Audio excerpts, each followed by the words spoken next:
ശബരിമലയിൽ ഭക്തരുടെ തിരക്ക് നിയന്ത്രിക്കുന്നതിനായി പുതിയ മാനേജ്മെന്റ് സംവിധാനം ഈ മണ്ഡലകാലം മുതൽ നടപ്പാക്കും.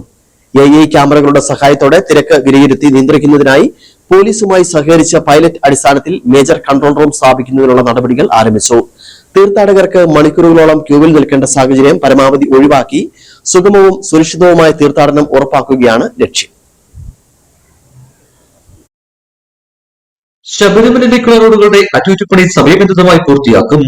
ദേവസ്വത്തിന്റെ കീഴിലുള്ള ചാലക്കയം പമ്പ റോഡിന്റെ അറ്റകുറ്റപ്പണി പൊതുമരാമത്ത് വകുപ്പ് ഏറ്റെടുത്ത് നടപ്പാക്കും. KSRTC കൂടുതൽ ബസ് സർവീസുകൾ ഒരുക്കും. പമ്പ നദി ശുചീകരിക്കും. പമ്പയിലെ ശുചിമുറി തുണിവാര സംവിധാനം കാര്യക്ഷമമാക്കും. സന്നിധാനത്തെ പാഴ്വസ്തുക്കൾ നീക്കം ചെയ്യുന്നതിനും ഹോട്ടലുകളിലും സ്ഥാപനങ്ങളിലും മാലിന്യം ഉറവിടത്തിൽ തന്നെ വേർതിരിക്കുന്നതിനും നടപടിയെടുക്കും. ശുചിത്വ മിഷൻ സഹകരണത്തോടെ തെരുവിൽ സംവിധാനം കർശനമായി നടപ്പാക്കും.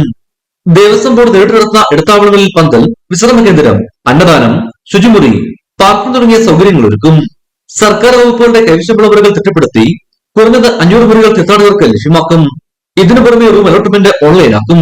കുടിവെള്ളത്തിന്റെ ഗുണനിലവാരം പരിശോധിക്കുന്നതിനായി അംഗീകൃത ലാബും സജ്ജീകരിക്കും. ഇടുക്കി വിഷൻ, സന്നിധാനം.